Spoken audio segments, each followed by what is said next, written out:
Hello and welcome to this episode of The Inner Estate with your host, Bridget Stuart, and our special guest today, Amanda Elhassan of the AEG real estate team in the Tri-Valley area in California. Amanda, thank you for joining us today. Thank you for having me. I'm excited to be here. I'm excited to be here to have you here as well and to be here. But I'm excited because you and I have the same chosen industry.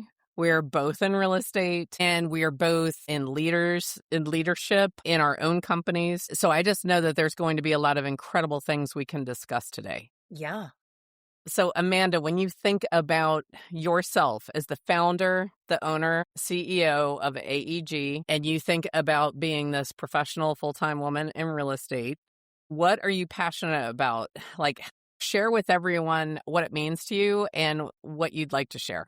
Thank you for the kind introduction. I am so passionate right now. If I were to say what I'm passionate right now in this moment, because I'm passionate about a lot of things. Right. I'm so passionate about my team that I've built, my real estate team. I have a team, it's an all women's team, and I have a team of women that are just wonderful, driven women. I'm grateful to be in business with them. They are eager to learn from me, and it's just a great group. I'm very passionate about the portfolio my husband and I have built because I realize that I cannot physically just the rest of my life transaction, paycheck. I have to invest. I want to invest. I watch other people invest. I help other people invest. So I started doing it myself, which I think a lot of realtors get into, but I've really gone, in a big direction with it. And so right now, truly, that is what I'm passionate about. Building up how many doors my husband and I own, building up this team. And those are the two things that really have me just waking up every day. On fire. Yeah, let's go. Yes.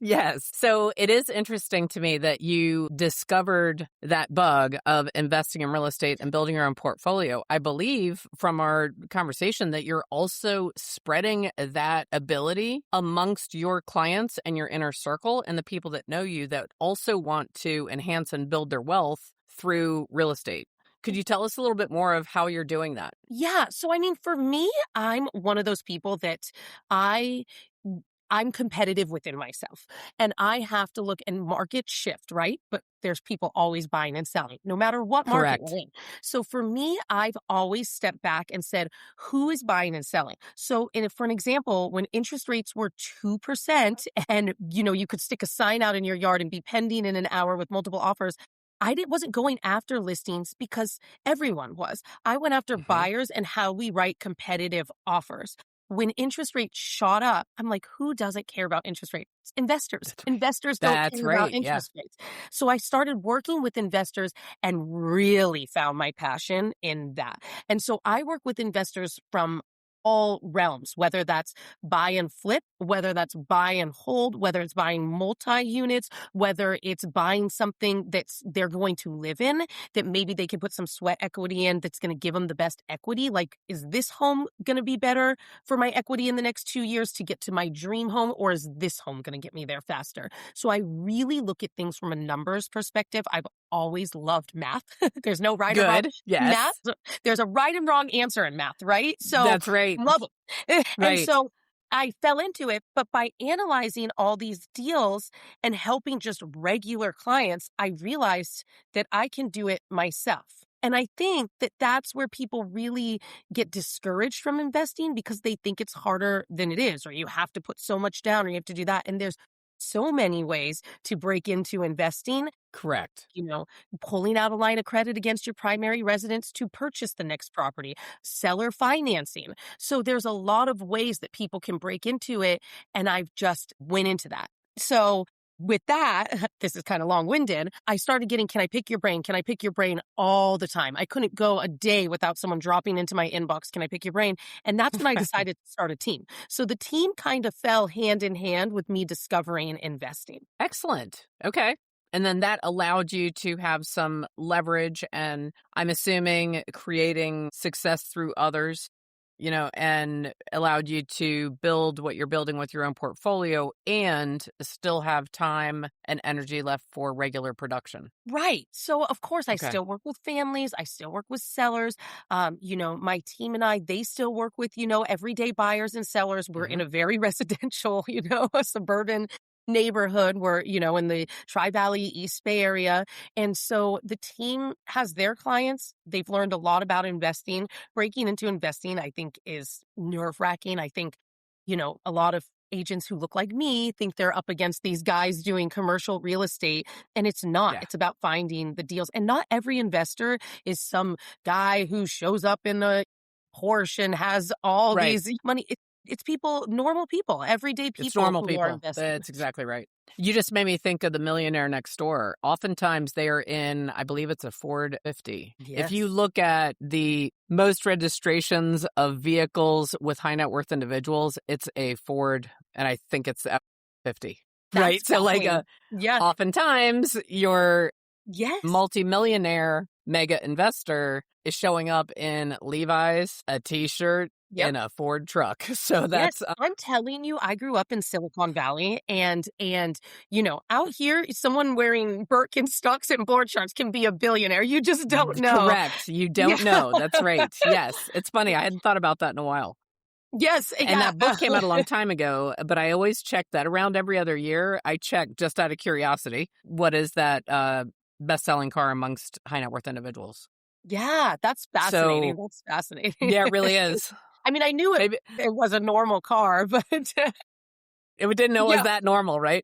Is it a Maybe Honda? you and I need to go out and get like a Ford F-150. Maybe the magic is in the vehicle. We can, right? Or a Prius or something. I don't know. Yeah. So back to you for a minute. So you got, when you first got into real estate, you got into it, it sounds like in a more traditional manner of you were going to focus on building your listing division and your buyers division, and you were going to have predominantly residential resale, maybe some new construction, but with an emphasis on residential. Is that correct? Correct. I always wanted to go into residential. Now, what did you do before you got into real estate? Well, it's funny. That's how I actually got into real estate, and I actually got into real estate on a whim. So I was a hairstylist before I got into real estate, and I did hair for 12 years and owned hair salons. I think something about me, I naturally progressed into the leadership role. Right. So I owned multiple hair salons. I had to have surgery, and the recovery time was a few weeks. And my job's so physical. And I had this moment where I was having a pity party.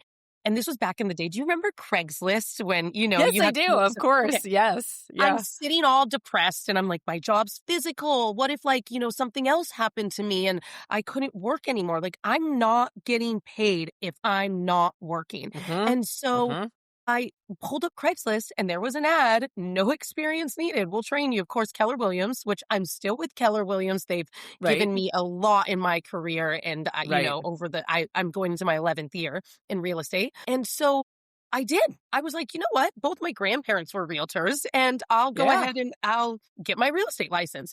And of course, by that time I was back in the salon, but I said, I did this. I'm going to do it. And I sold 17 homes my first year in real estate. That's excellent. And so I found, I was like, wow. And then I'll never forget the first set of keys I handed over.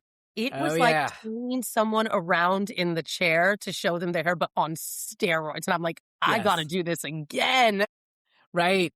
So I kept doing it. That's really good. Yeah. And eventually I ended up stepping down from physically doing hair and kept my salons. And then during the pandemic, when everything changed in the hair salon, my business partner, I ended up leaving the hair salons to my business partner. I owned them with a colleague and just full-time pursued real estate. So that's kind of good time to do it. Yeah. Yeah. And now I'll never I don't know go if that back. was luck or brilliant strategy, but it was really good. Yeah. That you made that choice at that time. Yeah. Well, what's funny is that you say that so pandemic happened. I found out I was pregnant with my first daughter the week before the shutdown. So when everyone in the world was having their best years in real estate in 2021, 2022, I actually was at home having babies. Those were my two worst years, 2021 and 2022. If you look at you can't see them on my desk, my awards. I have awards and it's missing 2021 and 2022. My two worst years, but I have awards for every other year. Yeah. And looking at it from a different perspective, two of your best years. Yeah. Well, yes. Overall in life. Yeah. two of my worst years in my career, two of my best years in my Best personal in your life. life, right? So, and how many children do you have? I have two. I have two girls. They are 14 months apart to the day. They're both born on the Nice. 19th. Okay. And it's the best. It's so funny because, transitioning a little bit away from real estate talk, everyone told me when I got pregnant, because I'm go, go, go. And I've always Mhm. been a workaholic. They said, Amanda, they're your kids. It's going to slow you down. You can't do everything you want to do. And it has ignited a fire in me. I Yes. have doubled, tripled, even quadrupled my production since I Yes. have them. It makes me want to work harder for them. I want to do more things with them. I want to make sure they're set for life. I want to, if they want to go to any college, I don't want to blink an eye about being able to help them if Correct. that's what they want to do. And it's pushed me further than I could have ever even imagined. Well, it's funny that you bring that up because for someone like you, that it does sound like you have a very entrepreneurial streak. It sounds like you're very independent, probably a little bit of a maverick, and very much in leadership. So not a lone wolf. It does sound like you understand that power of others and leverage and leadership. Yeah. I'll tell you what, you're not even my first guest on this podcast that has said the same thing. And it sounds to me like you wanted to build this generational wealth and opportunity for your children. So now I'm going to take a wild guess. You're probably very efficient when you're at work. When you're at work, you're probably like, it's on. Oh my gosh. It blows my mind at what I can get done in a short amount of time, but I have to be focused. So like for right now, I'm in my home office because if I go into my office with my team, I get too distracted and I'm helping them. So I on Mondays actually work from home because I need to get everything done for the week, all my paperwork, my follow-ups, and weekends in real estate are very important times and Correct. follow up, Yes. clients who went to open houses or any show, whatever, any of my listings that were reviewing offers or reaching out to anyone who's requested disclosures. So I work from home on Mondays because I can hammer everything I need out. And then throughout the rest of the week, I can schedule little, 2-hour pockets where I'm at my desk where I can get done what I need to get done. Right. Yep. But it's incredible. I mean, focus, you're able. I'll say as a parent, when you know that so much is on the line, Yes. you will keep that focus just like, I have to. this is happening now and I'm making it happen now. Yeah. And in addition to running a team, running my portfolio, my clients, having two kids, a husband and a household to take care of, I'm also this kid's room mom. So I volunteer once a month. So I'm more productive when I'm busy. So Yes. when I'm slower, I'm like, oh, I can take a break. Yeah. So when I'm busier, and it's actually interesting, every year I've been in real estate, I do my best in Q4, which most people wind down. I'm like, we got Christmas, we got Thanksgiving. That's right. Birthdays, one of my daughter's birthdays in November and one's in January. So we're just like, after Halloween, it's like, go. And so I always do the best in Q4 every year. And so I function better like that. And what's funny? Most high-producing real estate agents, regardless of market, there's a few outliers like in extreme resort markets like Sun Valley, Idaho, is something that might be extreme. But across the board, the most consistent growth-oriented agents will have their best quarter in the second quarter and the fourth quarter. Yep. And it's almost hands down. And they start the year off strong because the fourth quarter was so strong. So my Januaries are always strong. And then, this year, I feel like the market's kind of picking up, but my Januaries are always strong. And then but it's building, and then I start prepping all the listings, for Q2. And so that's correct. Yes, it's I definitely have flows it's consistent now. But I definitely have flows where it's busier, stronger, or maybe I'm just prepping more for that. So definitely. Well, the thing that's interesting to me, Amanda, is that it sounds like you have created a life by design. Yes. And so even if you have some natural flow, or maybe you do I won't say take your foot off the pedal, but maybe you pause to do some foundational work in your systems, say like in February. That might be a system you've created by design. Yeah. So you have all of your fourth quarter preparation, second quarter, and so how great is that? Yeah. Being your own business owner, building semi-passive and active income That's Yeah. got to feel great that you It have feels that great. level of And for control. me, it's more about whether what's that saying? You fill the space allotted or whatever. Like if you have 3 hours to do something, you're going to take 3 hours. If you have 1 hour to Work, do, yeah, yeah. work will fill the space Yeah, allowed. yeah, Yeah. exactly. Hmm. So I'm had to really realize how to manage like my daily life. And I don't know if I mentioned this too on this call yet, but we also own out of state Airbnbs that I That's right. personally, Yes. I was going to ask about that because yes. you And manage out of state Airbnbs. Yes. yes, yes, and we can get to that after the daily. Yeah. I manage them because as you know, property managers for just a regular property, it's minimal what they take, but for Right. short term rentals, because Oh, they're checking somebody in and out almost every week, they take correct. a It's huge expensive. amount. It's Yes. very expensive, which is basically your profit after your mortgage. So what? So we'll jump to that. But what I really had to manage was my daily life, right? My daily life. I have 2 kids. I have a very supportive husband, but I have a husband he's a project manager for a construction company and he leaves for work at 4:30 in the morning. Right. Every morning, and so my clients know, I'm like, unless it's an emergency, don't 10 a.m. Okay. Because I wake up every morning, get my kids breakfast, dressed, lunch is made, drop them off for school. And then I come back and then I have a moment where I eat my breakfast in silence, get Right. ready for my day.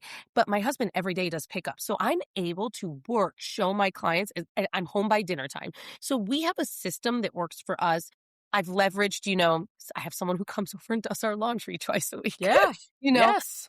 we have a gardener, we have a house cleaner. I've leveraged the things that are not my hourly rate is more than what it costs to Correct. hire someone to do those tasks. So it makes sense. It's financially smarter and makes my life easier and flow better. Well, if I could add in, not only is it financially smarter, usually the people that do that as their specialty will do it better than Yeah, you, yeah, more yeah, efficiently than you. yeah.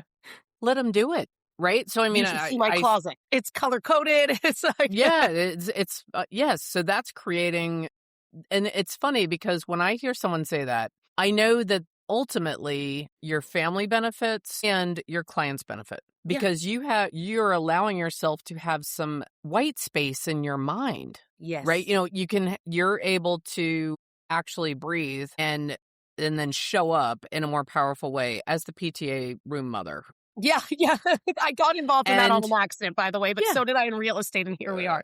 yeah, and with your clients and when your sellers are going through a stressful time or a time where they're having difficulty making a decision, you're able to be there fully listening, engaged, and present. And so everyone benefits. And frankly, Yeah, the people that you hire is leverage, they benefit.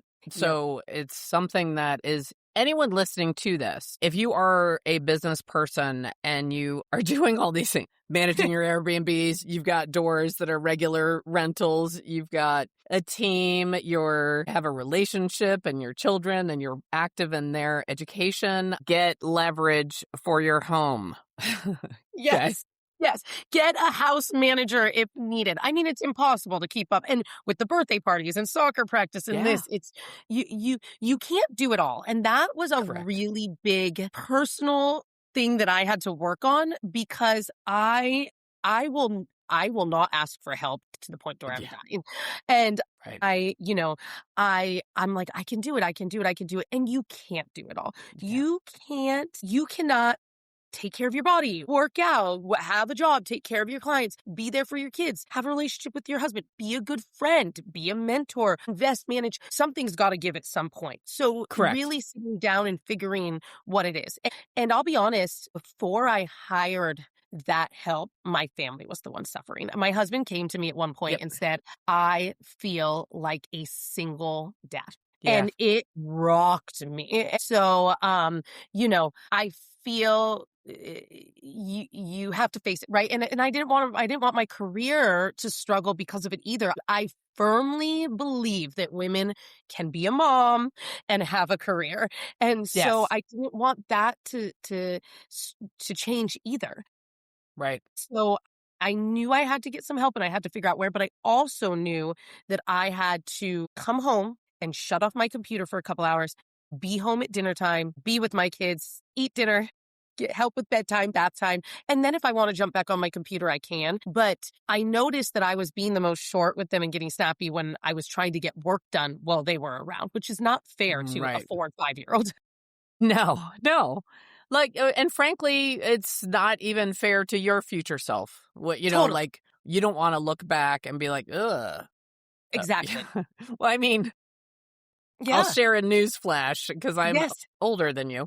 You're going to have sometimes, regardless of the good choices you're making, where you kind of reflect back and you're like, I don't even know if I like that version of myself back then, so that's going to happen anyway, even when we're playing all in and we are making the best choices we can make in the moment. But you're right. Not only is that not fair to the 4 and 5-year-old, it's not fair to you in the future when you're looking back at like what you did. It's so funny that you say that, and that we were like talking about like the energy you put out, you bring, because Right.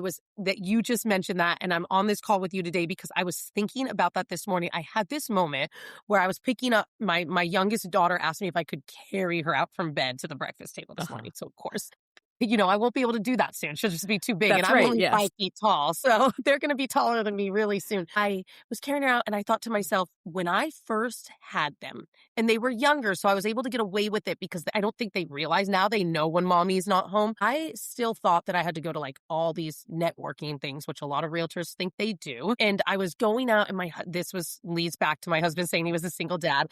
And Right. maybe honestly, 3 times a week, I was at something in the evening. And, like last night, there was something that my brokerage was doing. A bunch of ladies were getting together. And I said, you know what? No, because I'm going on a business trip next week and I need to pick and choose when I'm going to be gone. But I had this moment this morning where I said, this is so interesting because old me was half asleep through the morning routine because I was so tired from what I was doing.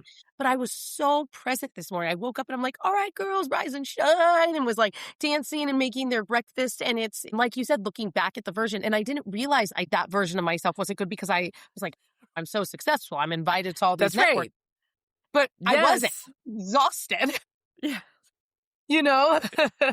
So you can already relate. Yes. So Yes. yeah. So absolutely.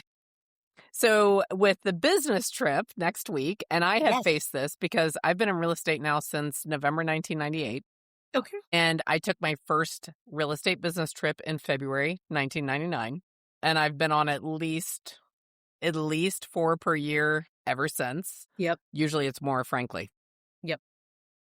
So someone might be listening to us right now and they might think, why is a realtor going on a business trip? Where, because you didn't tell me, but I think I have a feeling I might know where you're going. Where are you going on a business trip next week? I'm going to Keller Williams Family Reunion. Excellent. Yes. Yep. Which is in Atlanta this year. They change every year. And what family reunion is, it's like, is there any Bravo fans on here? Real Housewife fans? You know how there's Bravo Con every year? That's right. It's the real estate. It's a big conference. They bring in guest speakers.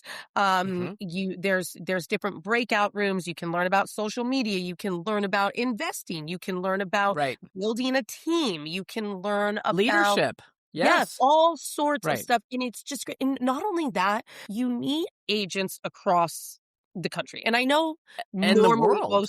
And the world. Yeah. And I know normally most people are moving out of California, not in, but it's a great way that if I have someone who's moving out of California and let's say they want to move to Tennessee and I connect with a great agent and I mean in Tennessee, I have a personal reference rather than just picking up the phone and calling and saying who's good out there. So, and That's vice versa. right. So, and just to meet and when you're in a room with people who are willing, because the company doesn't pay for these events. You go and you pay. You do.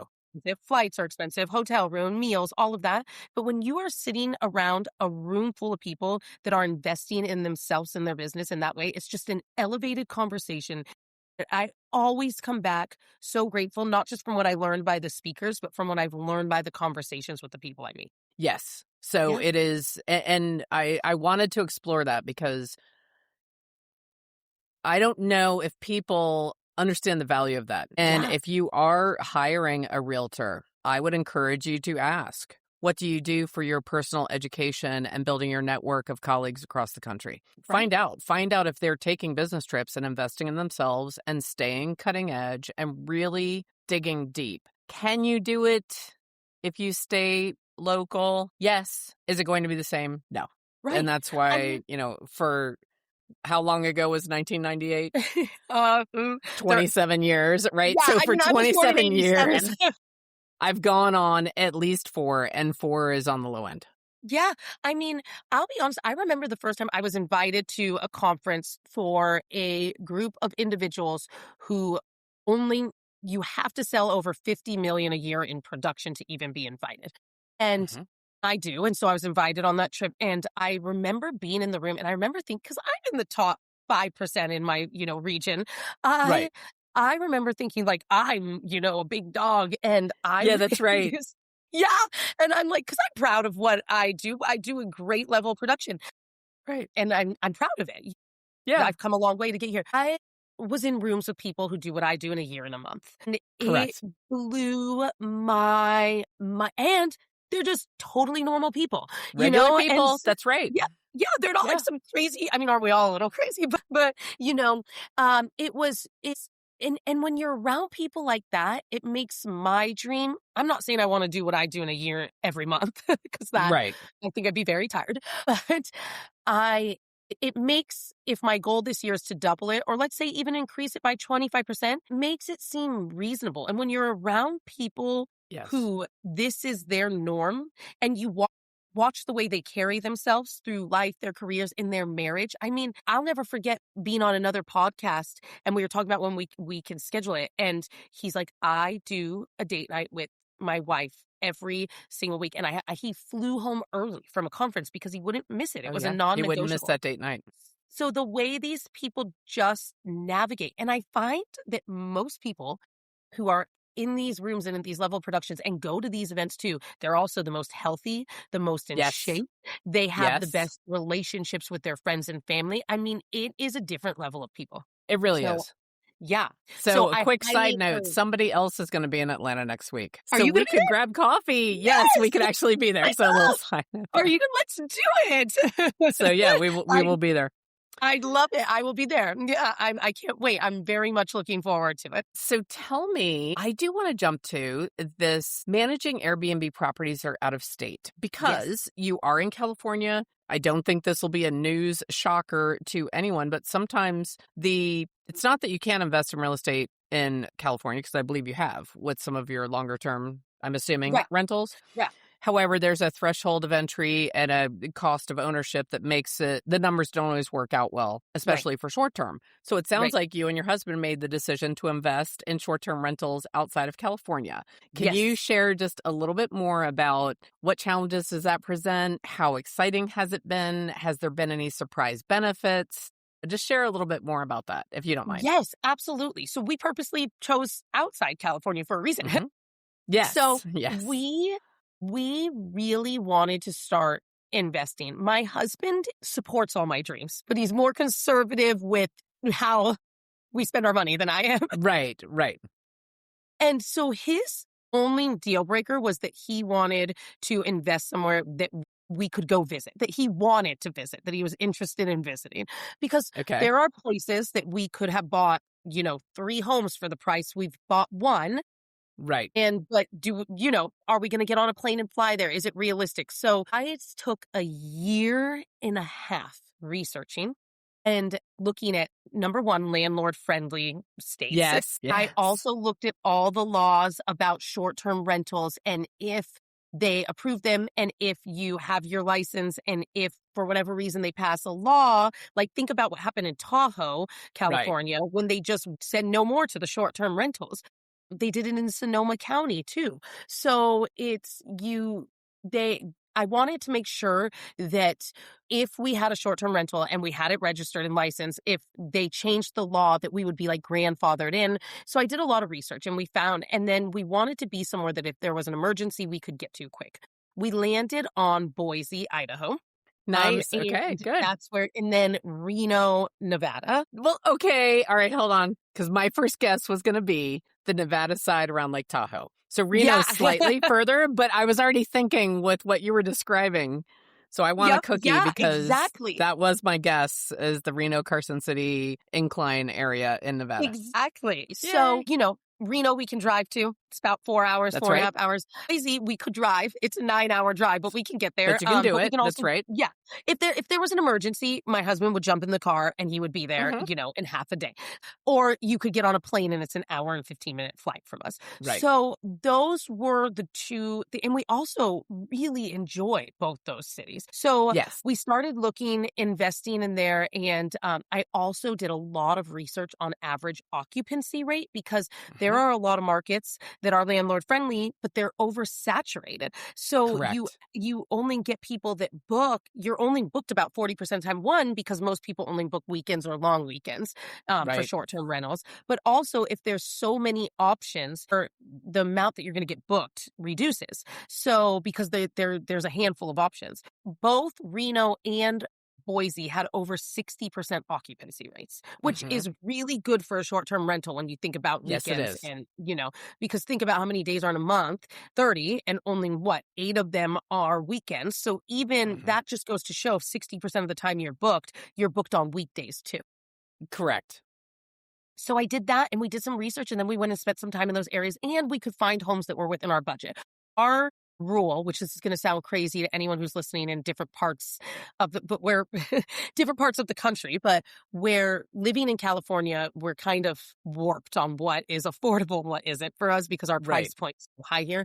So our rule of thumb for investment was that all in purchasing, we wanted a home that under $500,000. So we needed to put 20% down and be able to furnish it so typically we're buying around the $450 price point, $450,000, because we can put 20% down and we can then furnish it. Yep. Yeah. And so we can do that there. But I'm going to say, when I spoke earlier about you can get into real estate in different ways. So what we did, because we didn't have just spare flying around at first, the first time we did it, the 20% down for a $450,000 home. So we actually took a HELOC, line of credit, against our primary risk. Now, go back to investing. Every home my husband and I have ever bought has been a fixer. And we've lived in it and fixed it up ourselves. So we have bought every single home that we've ever lived in. We're now in our 4th home together. We're finally in our forever home. We moved here in July. Oh, nice. Good. Yes. And your first home isn't always your forever home. We had to take steps to get here. We first were in a duplex. Then we were, so we worked our way up to here, and we worked all day and would be painting walls or doing our own backsplash until 2 a.m. We worked our booties off to get to where we are. Our previous home, or our home that we were in when we purchased our first Airbnb, we got it a great rate. We did all the work, tore out a wall, put a beam in, had it reevaluated, had it appraised, and it was worth way more. And we took out a line of credit on it. And that's what we used for the down payment on our first Airbnb in Boise. Then everything we profited from the rental, we threw down on that HELOC. So we did not put a penny back into our pockets until we paid off the HELOC. Paid the HELOC down. Exactly. And my husband's bonus we put on it. And anytime I had an extra deal that was more than my norm, I threw on. We paid it off in a year. And then we went strictly into profit. Now that rates have dropped down a little bit recently, we refinanced a couple of them, which has dropped down our payments, saving us on total over, a couple $1,000s a month, which is more profit. So now we're ready for our next. There's ways that you can do it. Hardest one, the first one's always the hardest. But if you're disciplined and you really pay it down, you don't just start taking the money because it's easy to do. It becomes a domino effect, and it becomes easier and easier. And now the profits from the other ones can pay half of my mortgage here. So we have more money to save to invest in the next one. So maybe we're not using a HELOC for the next one. It just starts to domino. It's more work managing more doors, but it does start to domino effect. The biggest leap was the first one. Maybe the first two. That's really exciting. Right. So how many do you have now? Are you willing to share that? Okay, so you have 4 short-term rentals outside of California. Mhm. And then do you have some regular residential rentals buy and hold that you have in California? We Or do you did, we flip in do not. California? We do not anymore. The house we're in now was my forever home, and Perfect. we needed the equity and the money from, it is what it is in California. It is. That's right. And so, but we're in a,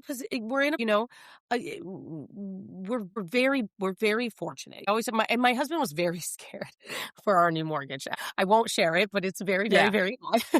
Right. And just our mortgage and our property taxes. And Yes. so, Yes.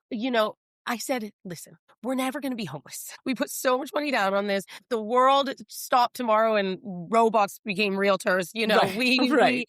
we'll sell one of the other properties. We'll move into one of the other That's right. but we've put ourselves in a position where my main thing in wanting to do this is I just didn't want to live, quote unquote, paycheck to paycheck. Or if my husband lost his job, what will we do? Right. Or if, we won't, but what if I wanted to have another kid? We don't. But you never know what life brings at you. If one of us got Right. sick or whatever, I just never wanted us to both be so dependent on us physically having to work every Right. day to cover everything we need or our lifestyle. So that, Yeah. and our girls are in private school, and that was important to me. So there were a lot of things that we have a lot of overhead. So we Yes. need to, diversify our our income. I guess we need to diversify our income so we have passive income so that we can do all these things. Right. Or semi. So I call it semi-passive when you're yeah, like yeah, self-managing. Right. But yeah, it's not exactly. another full-time job. Yeah, And there's right. probably times where it gets like caught up and Yeah, takes care of itself for a bit. yeah. So it's really I have exciting. back to that. I have systems in place. So Uh-huh. I truly do manage it from afar. We obviously have like a handyman on site and like a company Uh-huh. that I can call, but I basically use like the sledge, however you say it. I always butcher that, door handles. And I have it programmed. You can buy the advanced one and pay a membership. Whoever books the Airbnb, the last 4 digits of their phone number become their Is the PIN code. code That's for the right. time they stay. I uploaded preset templates into Airbnb, which you can do directly through Airbnb. When someone books, thank you for booking. We're so happy to host you. We will send instructions 2 days before check-in. 2 days before check-in, they get it. The day they Boom. It check in, goes. hi, Right. thanks for checking in. I hope everything went smoothly. Reach out.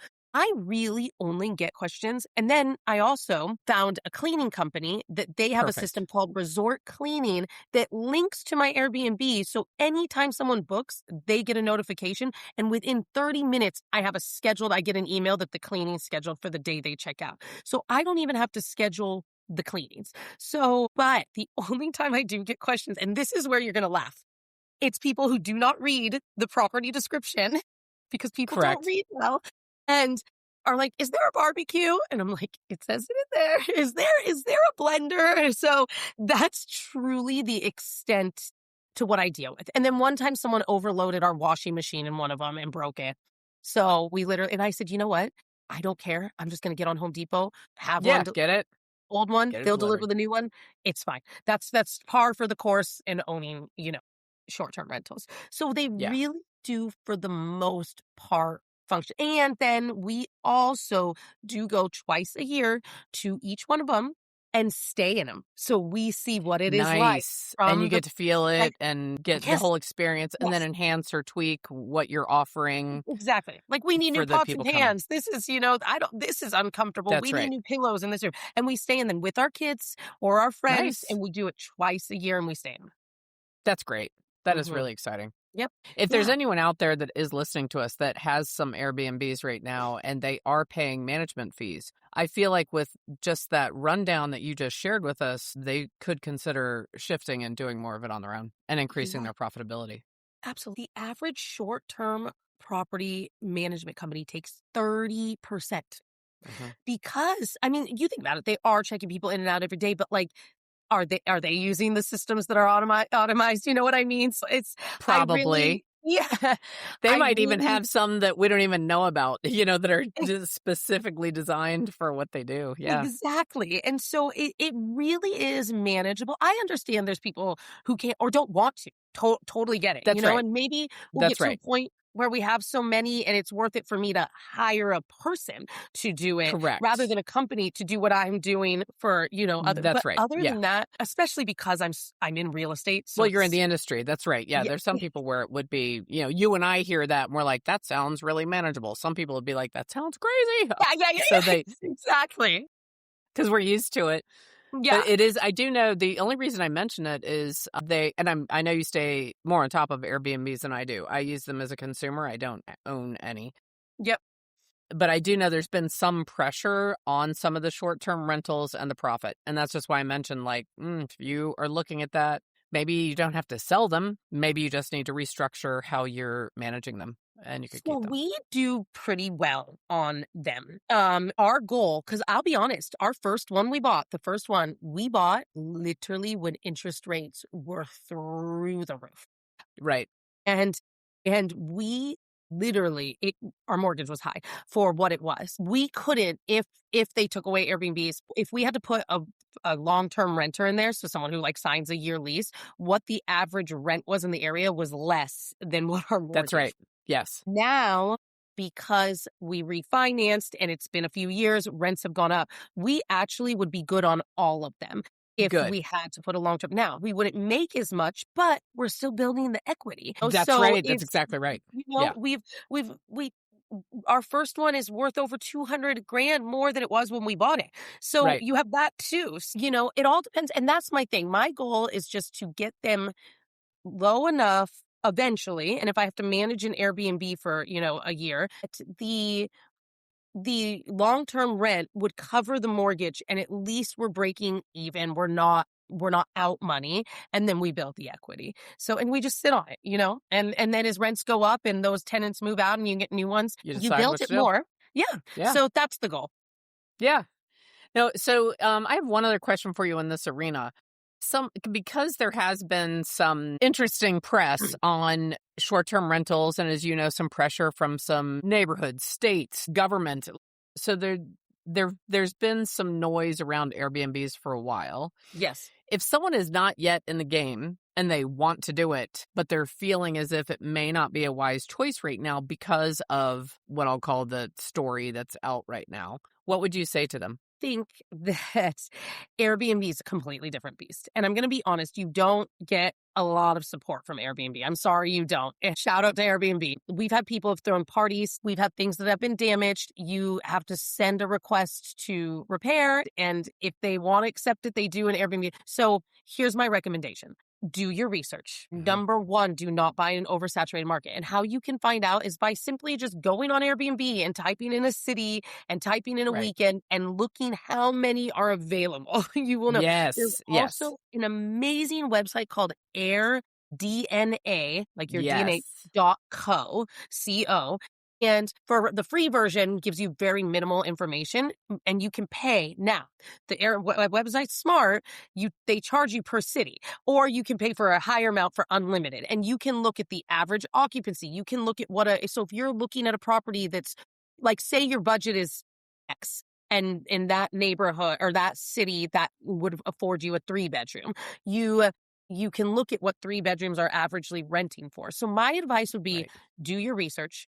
Do not go somewhere oversaturated. Look at the occupancy rate. Look at what the nightly rate is. So look at the nightly rate, the average nightly rate, then the occupancy. So if the That's average nightly right. rate is Do the 250, math. do the math, Yeah. and 60%, so it's booked, 17 days a month at $250 a night on average. What does that equal?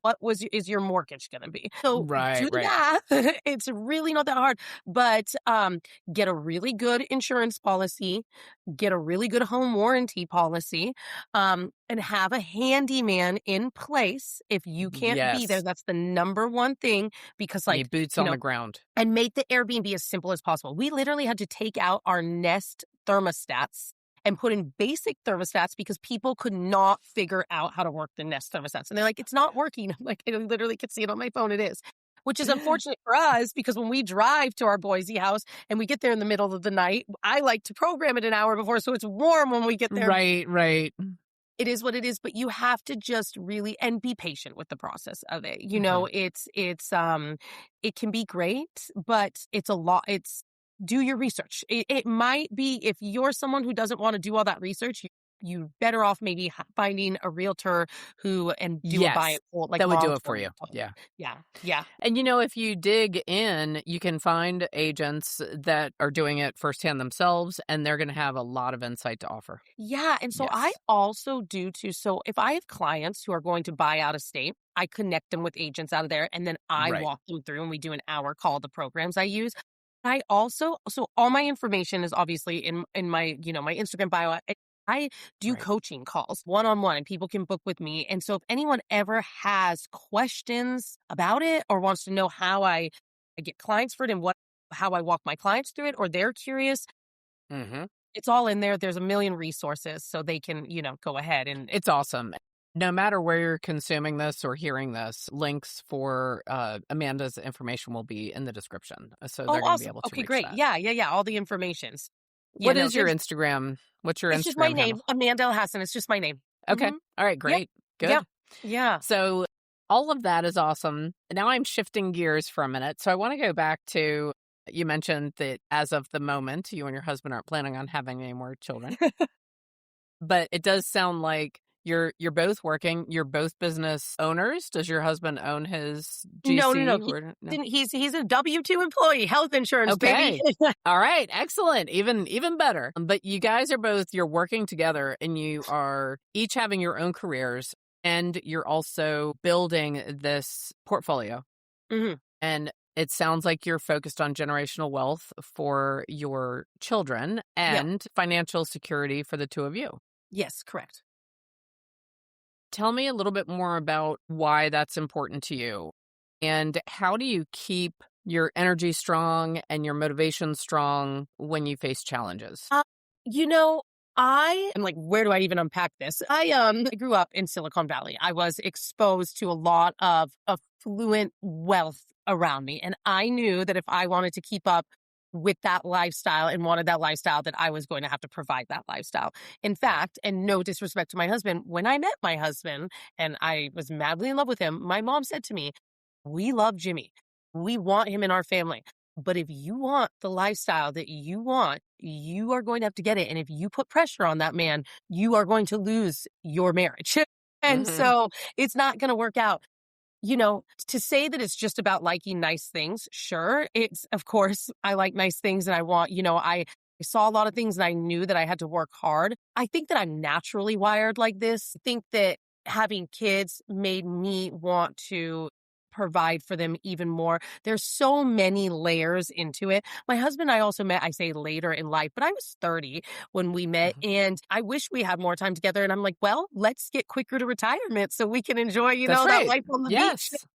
Yeah. So there's a million motivators there. My husband's job is also physical. He's getting older, and he's in construction, and he's using heavy machinery, and he's in buildings and walls and he's commercial construction. So Right. he's under, I don't want him to do that for the rest of his life. Right. So there's a million factors that go into it. I mean, we could do a whole separate podcast on my upbringing and this and Right. why I want that. And at the end of the day, if I ever get to a point where I have too much money, I'll donate it, and I do a lot of charity work now, but Right. I just rather be secure than not. And Yes. I've hit rock bottom. So Mm-hmm. I went out on my own and ran away when I was 17, got married at 18, and I'm not to my husband now. Right. And it was a very, very toxic, unhealthy relationship. And when that ended, I went running back to my parents, and they said, "No, you're an adult now, and you left when you were 17. And in other words, you made your bed. Now you have to sleep in it." And I had no choice but to fight for myself. And when I started in real estate, trying to own hair salons and keep up, I was $5,000 in credit card debt.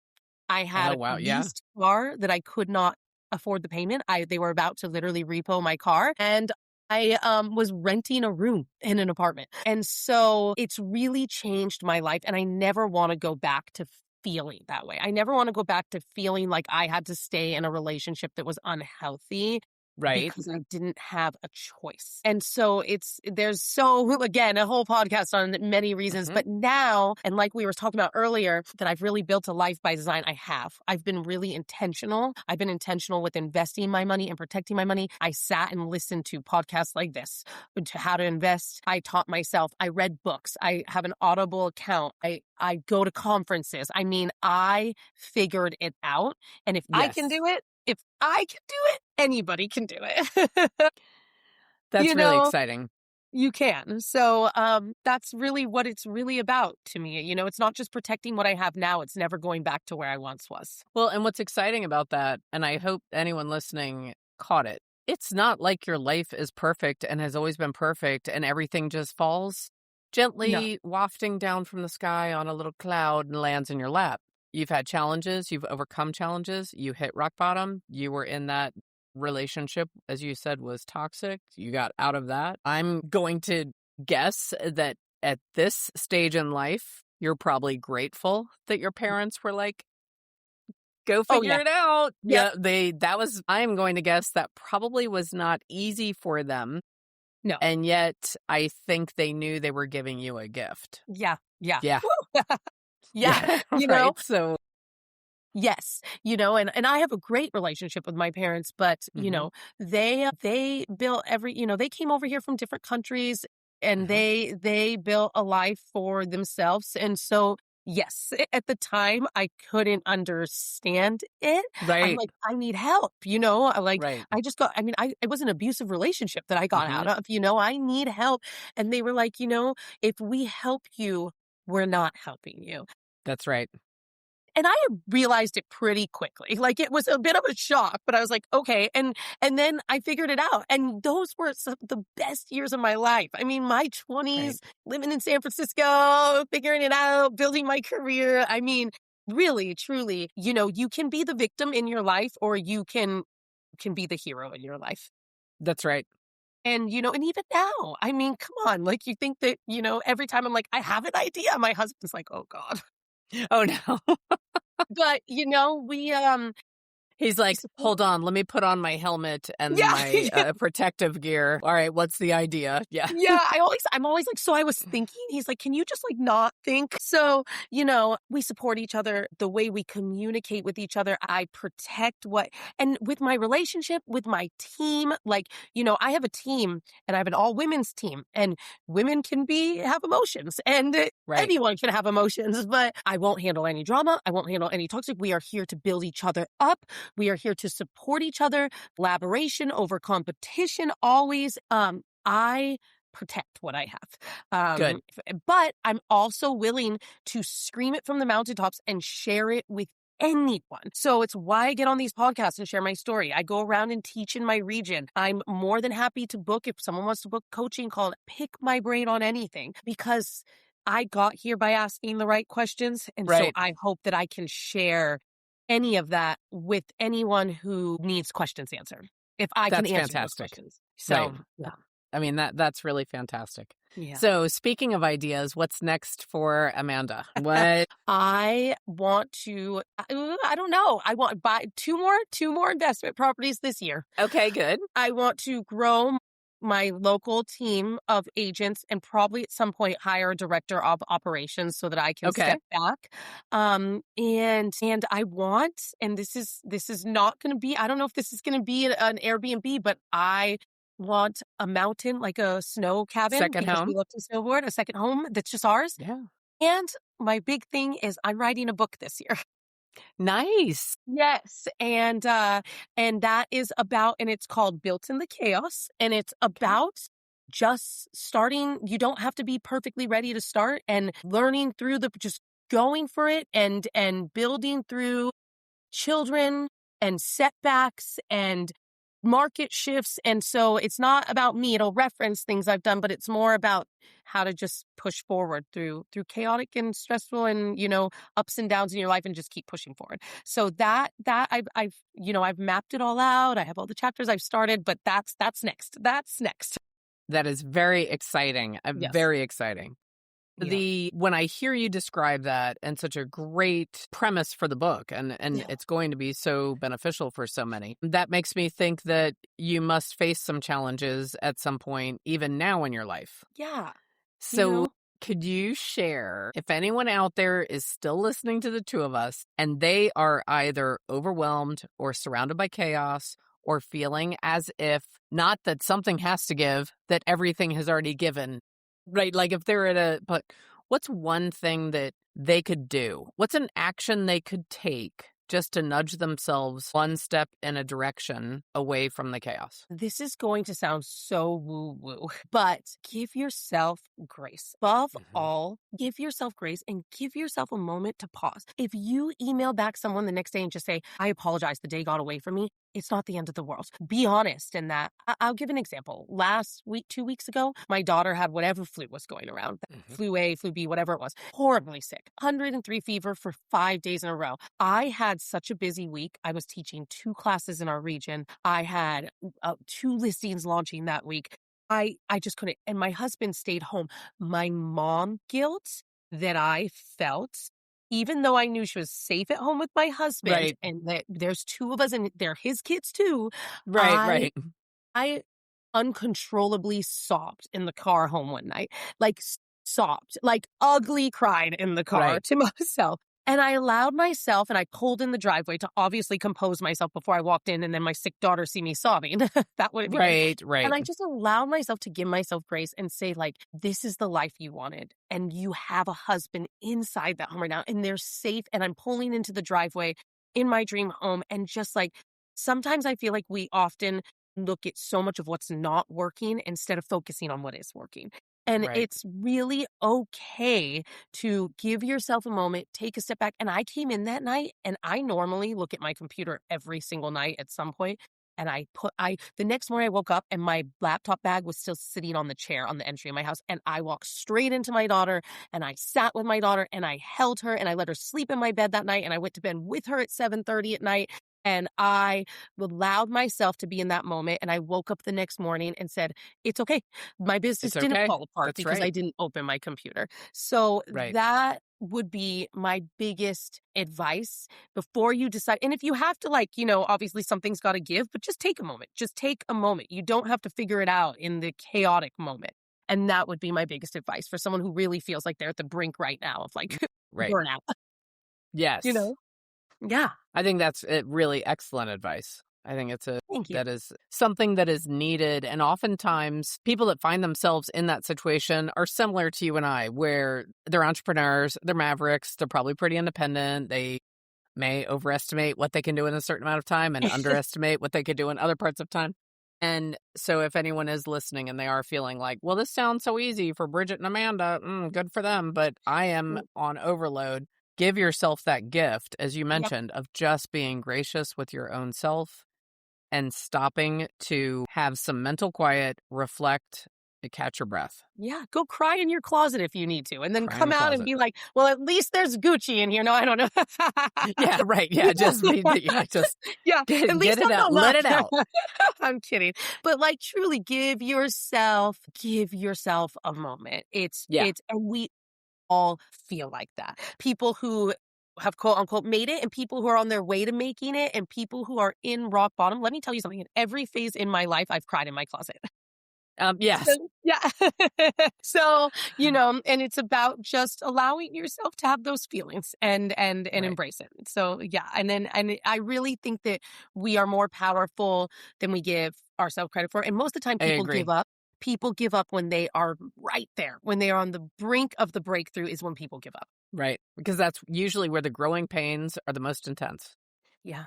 That it and they back away, Yeah. and it was right Absolutely. on the other side of the pain or the Yep. chaos or yeah. So, Amanda, this has been fantastic. I would love to invite you now to come back as a guest after your book comes out. I would love to Yes. do a conversation about your book and share that with everyone. And thank you so much for everything you've shared. If you Thank you. happen to be listening to this episode of The Inner Estate, I hope that you'll come back as well and join us for another episode. Amanda, thank you so much. Thank you for having me. It's been a pleasure.